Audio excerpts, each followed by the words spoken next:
everybody, this is Matt. I'm making a new Pokemon TCG video, and then for this video I'm talking about a deck I really enjoy playing. It's based around a Pokemon from the original 151 that I've always been one of my favorite Pokemon, and that is Snorlax. I've always loved Snorlax, and I've always been watching Snorlax get card after card, and it just not be as strong as I wanted it to be. Snorlax is one of those Pokemon that when you first encounter it, it's impossible to get past them without the Poke Flute, and he's just a huge monster of a Pokemon, and I don't think they represented that well in the TCG, but I will say this is probably the best Snorlax we've ever had, and let's just look at it. So this is Snorlax, 140 hit points for a basic is decent. He has two attacks. His second attack is Swallow. Does 50 damage, and he heal Snorlax for the same amount of damage you did to the opponent attack the Pokemon. I don't care about that attack. I'm not going to be using it that much. But what Snorlax is always like the master of is sleeping. And this Pokemon has a really awesome attack. For 3 colorless, toss and turn, and there's 30 damage. That's nothing. That's horrible. But if Snorlax is asleep when he's using it, and he can use the attack when he's asleep, it does 120 damage instead, which is so cool. And 120 for 3 is even that's not that amazing. But that he can do it while asleep is interesting, because when you add in this other Pokemon, Hypno, once during your turn you may leave both active Pokemon asleep. That means that Snorlax can be asleep, but also maybe the opponent's active Pokemon can be asleep too. So yeah, you're not doing the best damage in the world for 120 damage, but if you can keep your opponent's Pokemon asleep, then it'll be a lot easier to two-shot things like EXs. And it's really interesting how the Hypno works well with the Snorlax. And I also use Octillery, so I can just go through my deck consistently and draw stuff. And that's how a lot of my supporters are. Max Elixir just helps out with charging up Snorlaxes because it takes 3 energy, and while we do run some double colorless energy, it's still going to take a little bit more to attack with. Switch, just in case I got to get off the front. Sometimes in the past I've used Floatstone, but in this deck we're using Fight and Fury Belt so that we can bump up Snorlax to 180 hit points.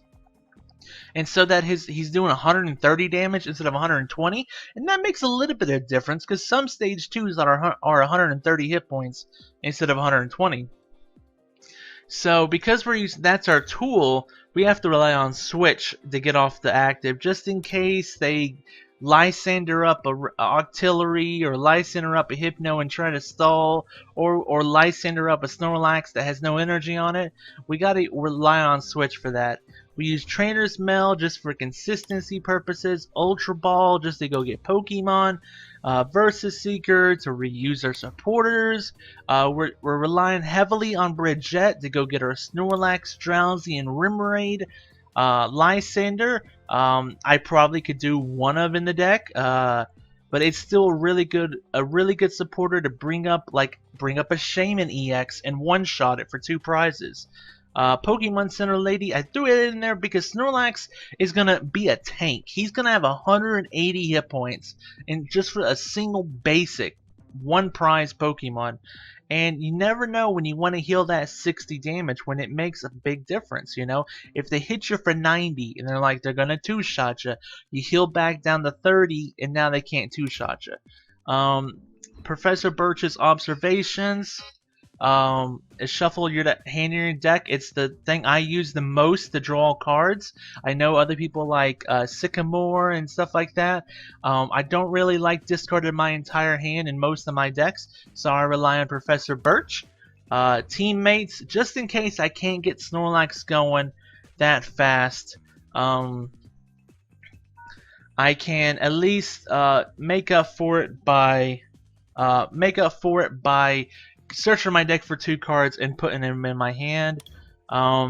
Now this is where it kind of gets techie. Because Snorlax is a colorless Pokemon, you can technically run any kind of basic energy you want with the Pokemon. So you have to choose like what basic energy you want to run with it. and what stadium do you want to run with it? And I wonder, yeah, that's from X and Y, so that's going to get rotated out in September. But for the time being, my issue with Snorlax is his fighting weakness, and fighting is such a strong type right now. So one way to get around that is to put Darkness Energy on him, and then use Shadow Circle. Each of your Pokemon that has any Darkness Energy attached to it has no weakness. So that's a good way of getting around it. I mean, you can already use any energy you want, so it doesn't hurt to put Dark Energy on it.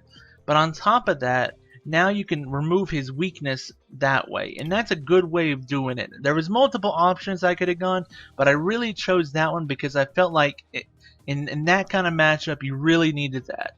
And also, it's always good to have some kind of counter stadium, just in case your opponent has, you know, a stadium they really can need for their strategy and stuff.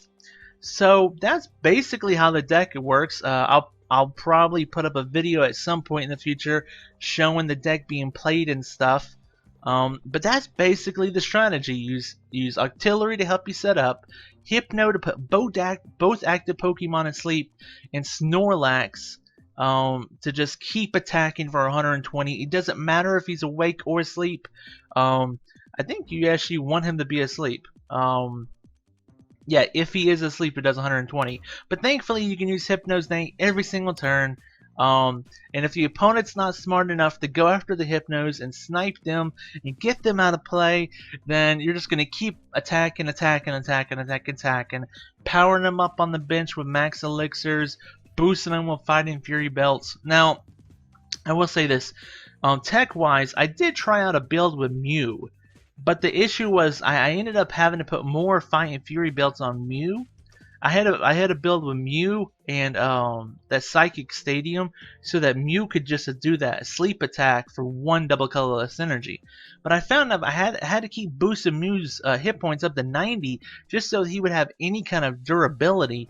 But in the end, I really just liked the Snorlax more because he was so durable at 180 hit points. People don't expect 180 hit points off of a non-EX basic, you know. It's amazing what Fighting Fury Belt can do to make Pokemon more durable. So that is the deck, everybody. I hope you enjoyed watching this video. If you have any comments about it, make sure to post down below. I definitely take anything you say into consideration as long as you're constructive and respectful. Thank you so much for taking the time out of your day to watch my video. I hope you have fun playing Pokemon TCG in the future. Have a great day, everybody. Bye-bye.